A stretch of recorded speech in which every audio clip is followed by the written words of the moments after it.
Boa noite a todos, né? Gostaria de agradecer a presença de todos aqui. Eu sou a Kelly, né? Sou coordenadora de eventos do Beni Tamboré. E o Beni é a maior e mais bem-sucedida organização de network, né, de negócios do Brasil e no mundo, né? E nós temos muitas oportunidades de fazer negócios, de fazer network, compartilhar contatos. E o mais importante, nós temos referências de negócios aqui, né? O pilar que sustenta todo o nosso trabalho no BNI é o Givers Gains. Eu gostaria que o Rafael explicasse o que é o Givers Gains aqui para nós. Uau, que oportunidade! Fui pego de supetão, mas isso é muito bom, porque o conceito de Givers Gain é algo que, quando você passa a conviver com o BNI, isso fica gravado em você muito forte. E se não fica, precisa ficar, porque ele é fundamental para o nosso negócio. Por quê? Porque a ideia aqui é ser um semeador. Doadores ganham, aquele que semeia vai colher. Então, nós respeitamos o entendimento de que aquele que semeia, aquele que faz o bem, aquele que semeia negócios e oportunidades de negócios para os seus companheiros de grupo, ele também vai receber negócios, porque ele vai startar o gatilho da reciprocidade. Então, aqui nós não pagamos comissão para nenhum dos negócios gerados entre os membros do grupo, mas nós doamos, nós indicamos, nós referenciamos os nossos companheiros, os membros do grupo, né, os membros que participam do grupo conosco, e isso gera uma corrente do bem, onde os outros membros do nosso grupo passam a nos referenciar, a gerar negócios para nós também. Então, a ideia é essa, doadores ganham, é o Givers Gain. Nós ganhamos contribuindo, nós semeamos e por isso colhemos. Exatamente, e tem excelência no nosso network com isso. Falando em excelência, nós estamos aqui com privilégio e eu me sinto privilegiada em apresentar o Walter Kaltenbach. Não sei se... Walter, por favor, falei seu nome certo? Kaltenbach. Com certeza falou. Então tá joia. Diretor regional regional da Fundação Napoleão Hill, diretor do Mastermind, treinamentos de alta performance, escritor, palestrante. Então, aqui está o Walter Kaltenberg, a quem agradeço imensamente por estar aqui hoje com a gente, aqui no BNI Tamboré. Te concedo aí a palavra e é uma oportunidade ímpar. A palavra é sua, Walter, por favor. Realmente eu estou entre amigos, me sinto muito à vontade, sou muito fã do BNI, participei do BNI vários anos, fui do Grupo Gênesis, né, que foi o primeiro grupo do Brasil, foi inclusive presidente, né, durante 2 gestões. Então, para mim, estar com pessoas que entendem que na vida do empreendedorismo nós temos 2 caminhos, ou a gente gera resultado, ou a gente gera desculpa. E quem faz parte do BNI, com certeza, são pessoas de resultados. Então, me sinto muito bem em poder hoje compartilhar, né, um pouquinho aí do conhecimento da Fundação Napoleão Hill, conhecimento sobre a gestão e liderança. Como ela comentou, eu sou escritor de 3 livros, né? Um deles, A Lei do Triunfo para o Século XXI, que é uma interpretação da filosofia do Napoleão Hill, que eu vou explicar daqui a pouquinho. Um livro que eu publiquei nos Estados Unidos, Going the Extra Mile, que ele é uma das leis do êxito do Napoleão Hill, que é sobre fazer mais do que o combinado. Os empreendedores, os líderes que fazem mais do que o combinado, com certeza eles acabam se destacando no meio de uma multidão. E agora, no início do ano, publicamos esse livro, As 17 Leis do Triunfo, que ele é uma atualização do primeiro livro, com novas contextualizações de toda a filosofia do Napoleão Hill como um todo. O nosso tema hoje, né, que todo mundo foi convidado, toda vez que a gente tem um tema, né, o segredo, todo mundo quer saber qual que é o segredo, porque depois que todo mundo sabe o segredo, isso não deixa mais de ser um segredo, né? E a gente muitas vezes percebe que tem informações que são tão fáceis de a gente poder adquirir, mas muitas vezes as pessoas não têm acesso. E a gente fala, nossa, esse é o pulo do gato. E o intuito hoje do nosso bate-papo é realmente a gente poder fazer uma reflexão e, de repente, perceber qual que é o pulo do gato dos grandes líderes, grandes gestores, grandes empreendedores que conseguem realmente ter resultados acima da média. E nesse contexto, só uma ressalva, em alguns slides, eu estou deixando esse QR Code Para quê? Aquela pessoa que quiser receber esta revista aqui, que é a revista da Fundação Napoleão Hill Internacional, que ela tem matérias na área de gestão, de liderança, comunicação, você consegue baixar essa revista eletrônica, já que a gente está numa reunião eletrônica, tá? Então, em alguns slides estão esse code, aí você consegue fazer a leitura para que você possa fazendo isso durante o nosso bate-papo. Uma das frases, né, que eu gosto muito, essa frase é do Andrew Carnegie. O Andrew Carnegie, ele foi considerado a segunda pessoa física até hoje que teve a maior fortuna como pessoa física. Ele era conhecido como magnata do aço. E ele colocou essa frase como: conseguir sucesso em um ano é relativamente fácil, mas permanecer no topo é o grande desafio. E aqui a gente tem uma ressalva, porque a gente começa a compreender o seguinte: quando a gente fala sobre resultado, isso é secular. Muitas pessoas falam, aquele cara tem resultado porque ele tem um conhecimento acima da média, ele veio de uma família bem constituída, ou ele tem sorte, ou ele é um gênio. Esse é o tipo de questionamento secular. Só vou pedir, eu acho que tem um microfone aberto aí, que está entrando bastante som aqui, só para fechar um microfone aí, só por gentileza. Beleza, obrigado. E aí a gente começa a perceber que esse é o tipo de questionamento que muitas pessoas falam para poder justificar os seus não resultados. E esse é o questionamento secular.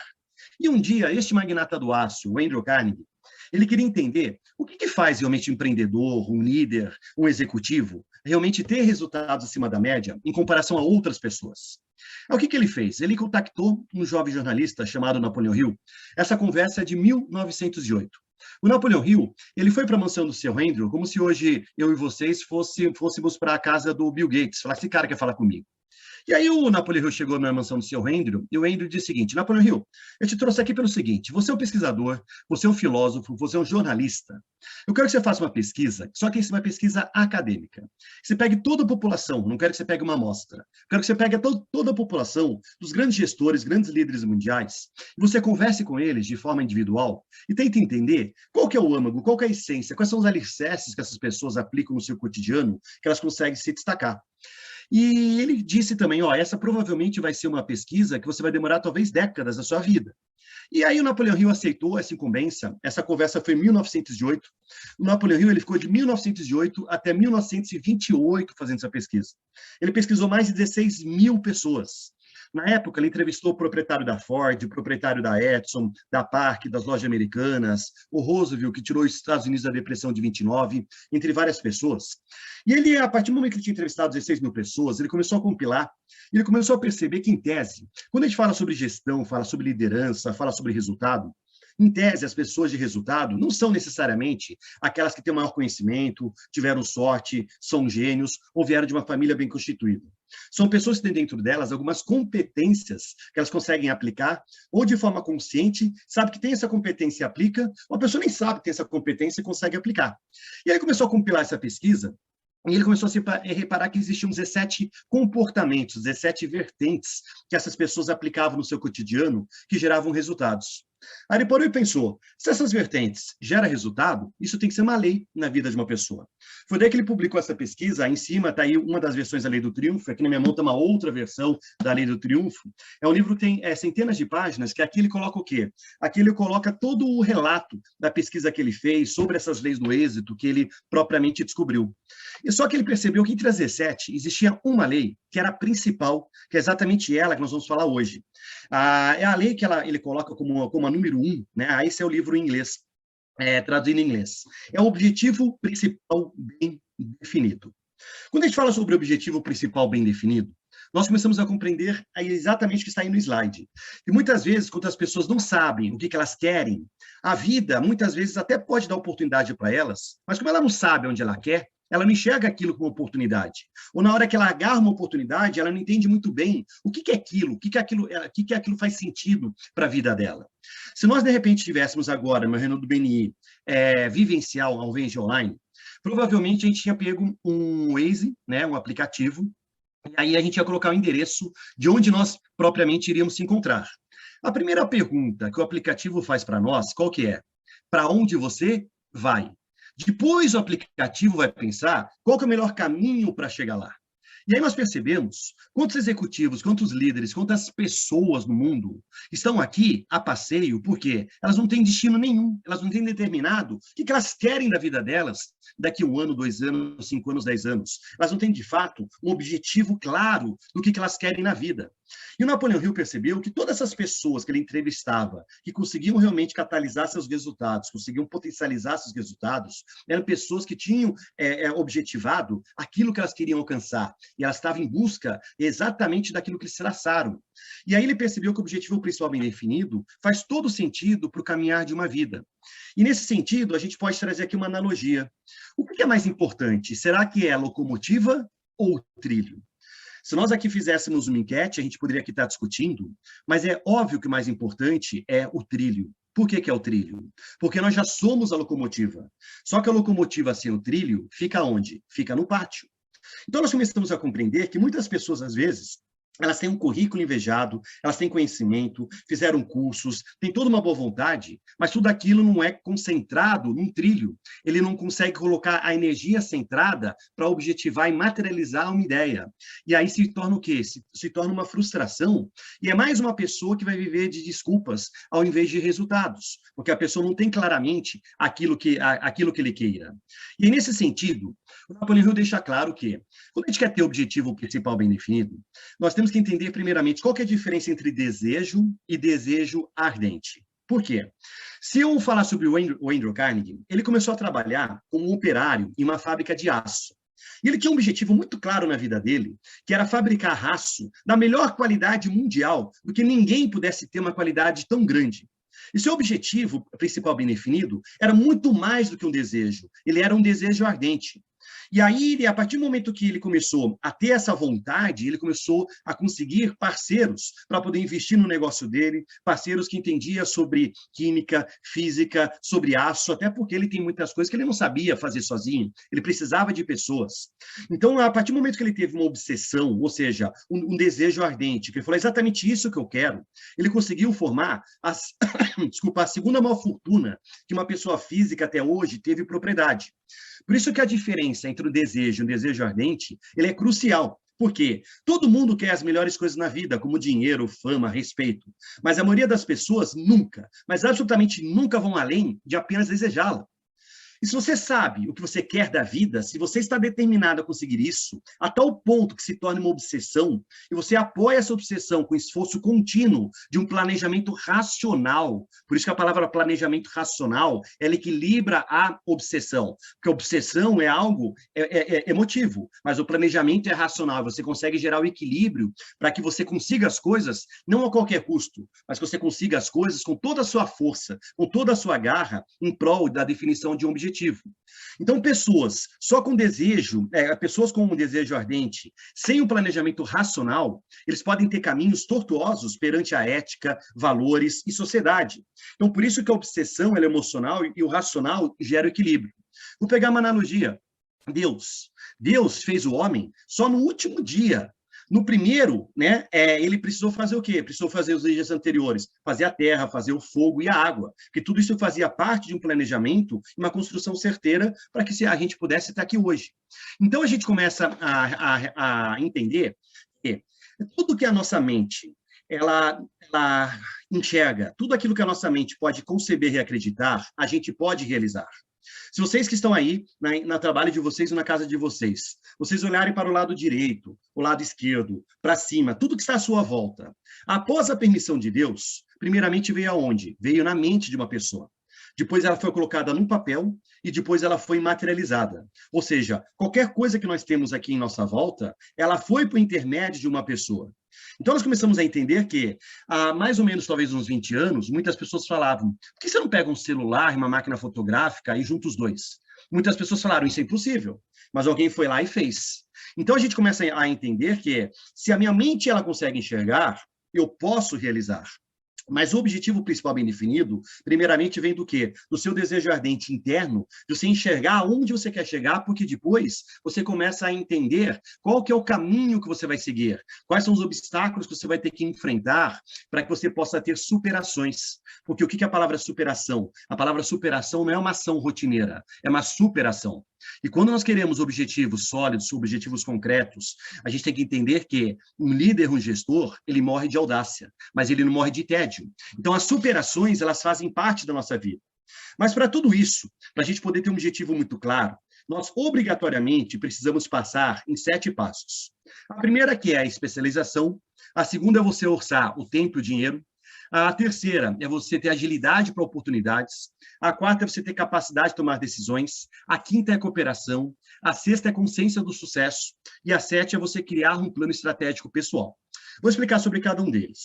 Quando a gente fala sobre o primeiro, fala sobre a especialização, a gente começa a entender o seguinte: quando você define um objetivo, você começa a se sentir incentivado a querer se especializar para que você possa entender tudo aquilo que você vai encontrar nesse objetivo, todos os caminhos, todas as oportunidades, desafios, para você conseguir ser muito mais justo e perfeito na sua trajetória.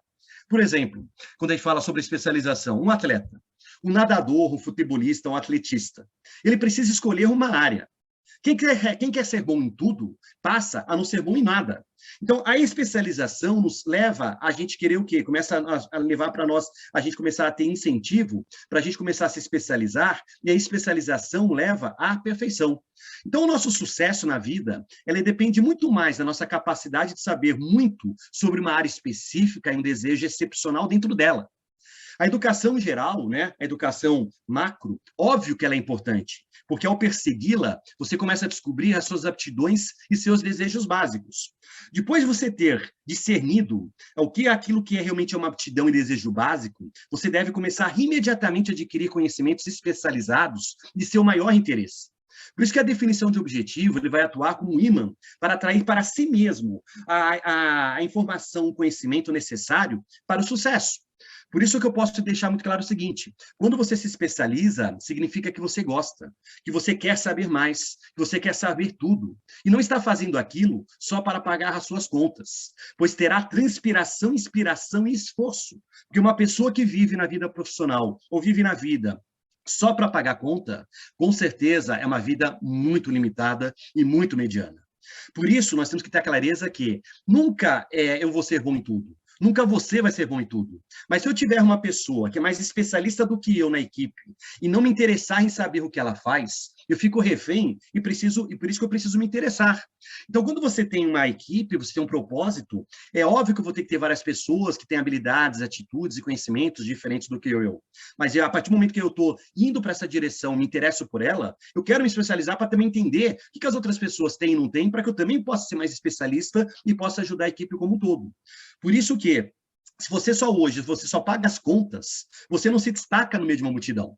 Então, existe uma frase que eu gosto muito que diz que o mestre é um eterno aprendiz. Ou seja, sejamos eternos aprendizes para que a gente possa nos considerar eternos mestres de conduzir a nossa própria vida como um todo. E aí, como o segundo passo, nós falamos que é orçar tempo e dinheiro. Quando a gente fala sobre orçar tempo e dinheiro, o primeiro passo da pobreza para a riqueza, ele é o mais difícil. Por quê? Depois de você ter determinado o seu objetivo principal, você começa a planejar seu tempo, seu dinheiro e todos os seus esforços do dia a dia, de modo que eles o levem à consecução do seu objetivo principal bem definido. O planejamento do tempo, ele sempre paga os dividendos, porque cada momento é feito para o progresso em direção à nossa meta. Por isso que o dinheiro ele também é usado para nós termos uma melhor vantagem, garantindo dessa forma, né, que a gente consegue ter os passos, marcos, os passos sólidos ao longo da nossa estrada, do nosso sucesso, dos nossos resultados, pouco importa. Por quê? Os sucessos, os resultados, eles não são adquiridos no horário de expediente. Quando nós temos um objetivo principal bem definido, mesmo no momento de lazer, a nossa mente, o que acontece com ela? Ela fica aberta, ela fica atenta para as oportunidades. Eu não quero dizer que, então, que a gente vai ficar escravo do trabalho, mas sim ficar o quê? Atento da forma que a gente consiga administrar nosso tempo da melhor forma. E aquelas atividades que eu coloco nas minhas 24 horas, elas façam sentido para o meu propósito maior. Por isso que o Napoleão Hill tem uma frase que faz muito sentido para essa lei, que ele diz o seguinte: me fale como você gera seu tempo e seus recursos, que eu vou dizer quem será você amanhã. Por isso que uma pessoa que não respeita o tempo não vai respeitar a pessoa. E a procrastinação, que é uma palavra que o Napoleão Hill fala tanto nos seus livros, né? Ele não existe para quem tem desejo ardente para chegar no seu objetivo principal bem definido. Essa pessoa, ela faz de bom grado, com vontade, ela quer executar, ela quer agir, ela consegue avançar. Então, por isso que a gente tem que saber entender que, para a gente objetivar os nossos objetivos, a gente vai ter que saber administrar nosso tempo e dinheiro, porque os dois são um dos alicerces muito sólidos perante a concretização das nossas metas. E nessa questão, o terceiro, que é agilidade para oportunidade. Essa frase que está aí, né? Se você pode ver uma oportunidade tão rapidamente como você pode ver os defeitos dos outros, você vai ter sucesso em breve. O que ele propriamente ele quer dizer? Ele quer dizer o seguinte: quando você tem uma definição de objetivo, você começa a se tornar ciente das possibilidades relacionadas ao seu objetivo principal. Isso começa a te inspirar a ter coragem, a sair da zona de conforto, a fazer mais que o combinado, e você consegue agir sobre eles. Por isso que a oportunidade, ela potencializa resultados. Ela diminui o tempo. Se eu não tiver enxergando uma oportunidade, eu faço com que as oportunidades apareçam, porque eu preciso dessas oportunidades para poder materializar as minhas ideias e meu foco como um todo. Por isso que você vai ficar o quê? Você vai ficar antenado no momento presente. Tudo que está acontecendo no momento presente, às vezes você está num bar conversando com um amigo, e aí você vê uma pessoa conversando do lado que você nem conhece. Mas, de repente, você fala: pessoal, desculpa, eu sei que vocês não me conhecem, mas você está falando sobre tal coisa, me interessa. Posso te perguntar uma coisa aqui? Ou seja, o seu radar do subconsciente, a sua mente subconsciente, ela fica aberta. E o planeta, a energia planetária, ela vai te passar respostas. Porque existem muitas energias querendo ajudar você. Mas eles só vão ajudar quando eu determinar o que eu preciso. E a partir do momento que eu falar o que eu preciso, qual é a oportunidade, qual que é o próximo passo que eu necessito, a energia planetária, obviamente, vai te ajudar. Então, por isso, eu preciso estar sempre agindo para as oportunidades que a minha vida me coloca a todo momento. E aí, o quarto passo é a capacidade para a gente poder tomar decisões. As pessoas de sucesso, né, elas tomam decisões rapidamente, tão logo todos os fatos estejam disponíveis e com firmeza. Pessoas mal-sucedidas, elas tomam decisões devagar e as mudam com frequência. Por quê? A decisão, ela redireciona nossos resultados. A decisão é saber se eu vou no caminho A ou vou no caminho B. E quem tem um objetivo principal bem definido, sabe que uma escolha errada, ela pode tardar o seu ideal e o seu caminho.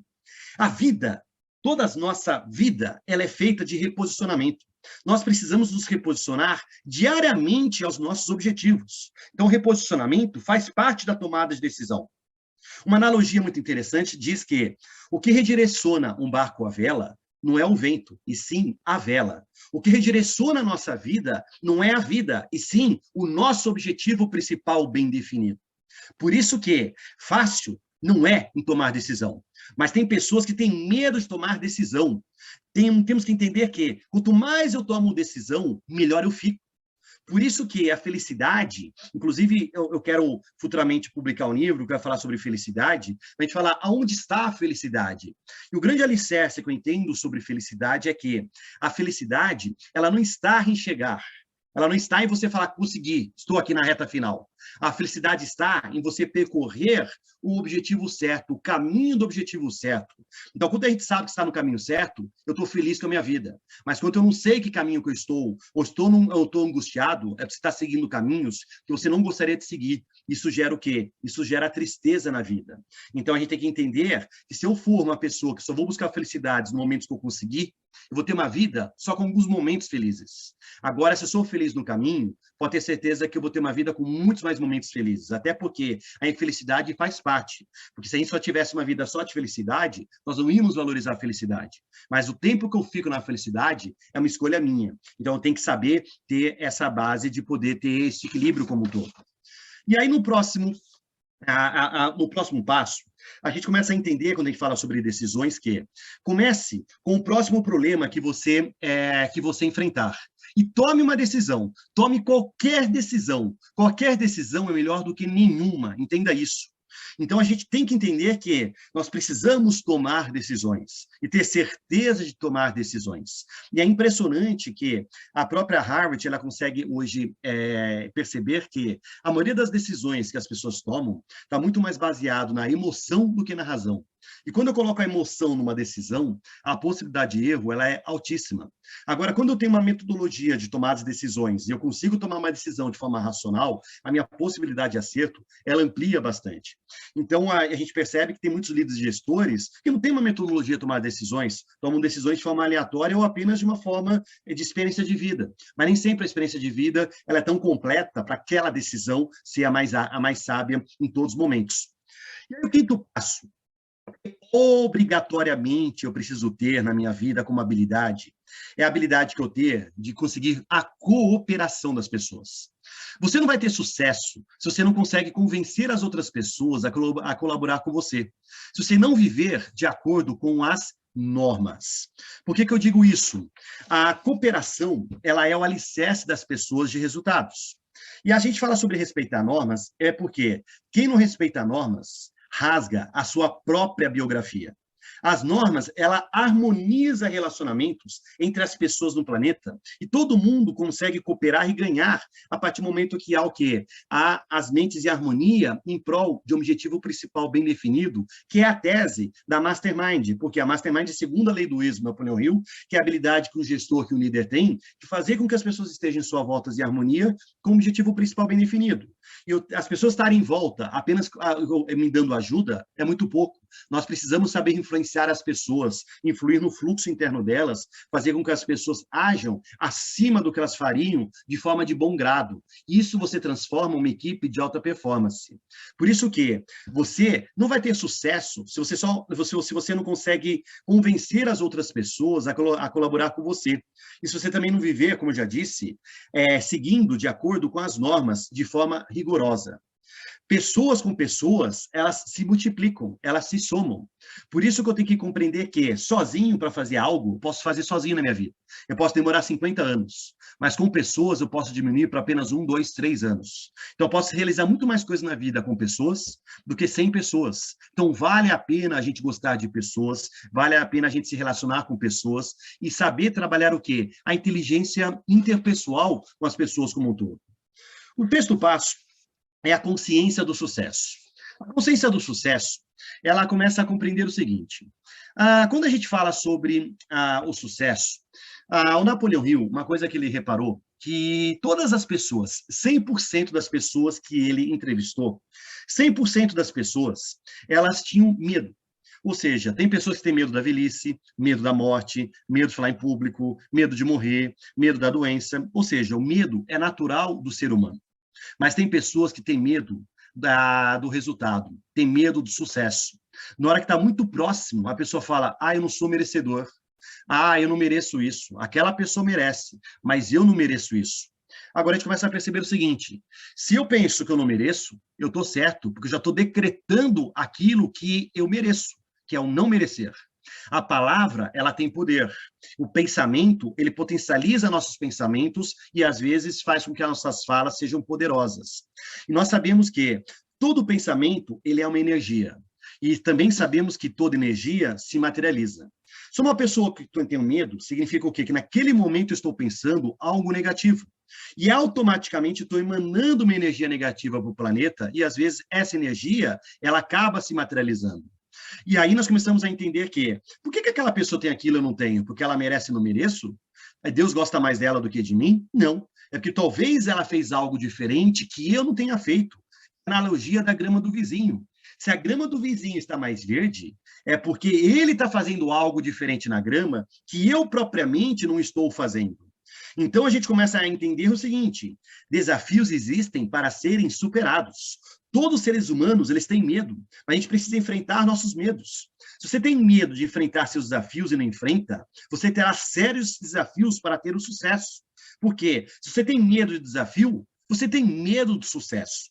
E nessa questão, se eu não acreditar que eu sou merecedor do sucesso dos meus resultados, automaticamente vai plainar dúvida dentro de mim. E no primeiro desafio que aparece, eu falo, realmente não é para mim, você já desiste no primeiro, no segundo desafio. Agora, quando você tem um desejo ardente, é isso realmente que eu quero, aparece o desafio, você fala, isso é meu direito, eu decretei, eu quero. E isso faz com que você consiga avançar e consiga ter as superações que eu comentei logo no início do nosso bate-papo aqui. Então, a gente começa a compreender que, quando você diz, eu não posso, o que acontece com o seu cérebro? Ah, isso eu não posso, eu não consigo. Você acabou de pegar seu cérebro e fez isso. Você fechou o seu cérebro. Agora, quando você passa um comando para você, apareceu um desafio, como que eu posso mudar isso? Como que eu posso enfrentar isso? Na hora que você faz uma pergunta aberta, o seu cérebro começa o quê? O seu cérebro começa a trabalhar. Então, inclusive, a forma que eu comando meu cérebro faz toda a diferença para que eu possa achar caminhos e alternativas diferentes que vão me ajudar para que eu tenha muito mais leveza no meu andar na carruagem que eu tracei para o meu objetivo principal bem definido como um todo. O 7º passo é nós criar um plano estratégico pessoal. Quando a gente fala sobre um plano estratégico pessoal, a gente precisa entender que eu preciso o quê? Eu preciso escrever o meu objetivo principal bem definido, colocar ele no papel. Por quê? Quando você coloca o seu plano no papel, você força a ser específico sobre o assunto. Na hora que você fala, isso é o que eu quero, eu vou trabalhar exatamente isso, o que acontece? Você começa a ser específico, começa a colocar no papel. Quando eu começo a colocar no papel, eu começo a fazer um inventário pessoal. Eu falo, nossa, para chegar aqui, eu vou precisar disso, isso eu não tenho, vou ter que correr atrás. Não, para chegar aqui, eu posso fazer, porque isso aqui eu sei. Então, você começa a fazer um inventário pessoal daquilo que você tem, daquilo que você vai ter que buscar para ter, ou, de repente, aquilo que você vai ter que buscar terceiros, outras pessoas, para agregar em prol desse objetivo, para que você não precisa perder o tempo do aprendizado máximo para efetuar. Ou seja, você convida uma pessoa para executar algo que você não sabe, simultaneamente você aprende com essa pessoa, só que quando você está aprendendo, você está andando, você já está dando umas casas a mais no seu tabuleiro, então você não perde tempo. Então, por isso que saber obter cooperação, trabalhar com equipe, fazer com que as competências se somam, isso faz com que a gente consiga potencializar a velocidade da materialização das nossas ideias como um todo. E nessa sequência, a gente começa a compreender que a Harvard, ela fez uma pesquisa e ela constatou o seguinte, que 3% das pessoas que participaram dessa pesquisa tinham, de fato, um planejamento escrito nas suas vidas. Ou seja, eles possuíam um plano de ação para suas vidas. E aí ela percebeu que esses 3% detinham 90% da renda de todos os entrevistados. E aí, qual foi uma conclusão que acabaram tirando? Fizeram uma conclusão que comprovou-se que há uma relação direta entre planejamento e realização. Por quê? Tem pessoas, né, elas querem realizar, mas não querem planejar. E a palavra planejamento, ela vem da palavra aplainar, é você construir algo sólido embaixo para que algo possa ser sobreposto em cima. Então, por isso que o planejamento, ele antecede as ações. E aí, a partir do momento que eu coloco no papel, eu tenho que entender que o papel aceita tudo. Aí, só que a partir do momento que eu coloquei no papel, eu preciso executar. Uma das formas para você fazer com que o seu corpo, mente e alma estejam em concordância com aquilo que você traça na sua estratégia de vida, tanto pessoal como profissional, é você fazer a materialização desse objetivo em 4 passos. O primeiro que eu acabei de comentar é você escrever no papel o seu maior desejo na vida ou seus objetivos na vida, você colocar no papel aquilo que realmente seja macro para você. Aí só que eu tenho que entender que, a partir do momento que eu vou colocar alguma coisa na minha vida, eu vou ter que tirar. Ou perante a tempo, ou perante a dinheiro, ou perante a recursos, ou perante a energia. Qualquer coisa que você coloca, você tira. Por exemplo, as pessoas têm que entender que quando participa de um grupo, como o do BNI, você vai ganhar um monte de bônus. Mas você tem investimentos a fazer, não somente financeiro, perante a tempo, perante 1-a-1, perante a conhecer o negócio do colega, a indicar boas pessoas para esse colega, ou seja, isso faz parte do negócio. Se eu não entendo que tudo na vida tem ônus, mas tem um bônus, e o bônus é positivo, porque se eu considerar o bônus como algo não positivo, eu considero que o caminho é uma penitência. E pessoas, para poder chegar lá, ficam pagando penitência no meio do caminho, desista desse caminho, porque esse não é o caminho para você. Por isso que quando a gente tem um desejo ardente, o bônus é ótimo, e o ônus também é excelente. Eu fico feliz em praticar o ônus. Então, a partir do momento que eu coloco no papel o que eu vou dar em troca para poder chegar nisso, eu já sei o que eu vou ter que dar em troca. Eu não fico sofrendo. Eu faço a troca, eu faço o ônus com tranquilidade. O terceiro passo é você memorizar, ter de cor e salteado na sua mente. Essas duas frases. Qual é o seu maior desejo na vida, ou seus maiores desejos na vida, e o que você está ou vai dar em troca para poder ter esse desejo maior na vida? E você tem que repetir isso 12 vezes ao dia. Para quê? Para que isso esteja na sua mente consciente. A mente consciente é a mente com a ciência, com a sabedoria. E ela está lá diariamente tomando decisões para você. Por que número 12? Porque 12 é o número do poder, né? 12, a gente pode dizer que existem vários 12 que foram números muito fortes, com várias simbologias planetárias. Então, se é um número forte, vamos usar o número 12. Quer usar 11, 10, 9, 15, tudo bem. Mas estamos sugerindo aqui o número 12. E, óbvio, a pessoa que acredita que você está aqui hoje, nós estamos aqui reunidos por nada, não aprendeu nada da vida. Existe realmente um grande arquiteto que ele realmente ordena essa união entre todas as mentes, ordena as possibilidades, os nossos caminhos e dá as autorizações para que a gente possa materializar aquilo que nós decretamos, porque jamais ele vai contra nenhum ideal positivo nosso, ele vai nos apoiar em tudo que é aquilo que a gente quer. E aí é aquela analogia que eu faço. Se eu pedir agora para cada um aqui pensar, pensa numa quantia que você gostaria de ter até o final do ano na sua conta. Pensa uma quantia. Você vai aqui falar, só pensa uma quantia. Todo mundo pensou. Aí a pergunta que fica é o seguinte, por que você pensou essa quantia e não pensou o dobro dessa quantia? Então você repara que a gente muitas vezes se limita.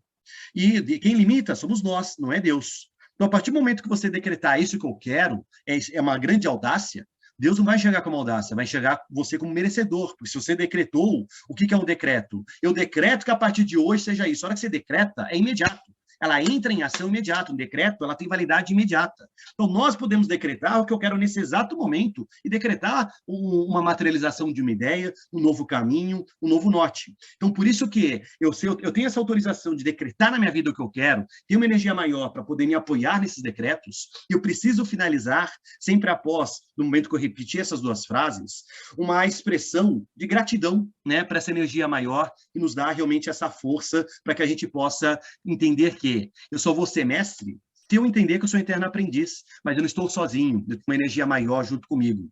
E o Ralph Waldo Emerson, ele tem uma frase que faz muito sentido. Ele diz o seguinte: uma ideia pode ter um peso maior do que o trabalho de todos os homens, animais e motores em um século. Ou seja, apenas uma única ideia que você possa fazer na sua vida pode transformar 100%, 200%, 300% da sua vida. Basta você acreditar nessa ideia e ir até o final.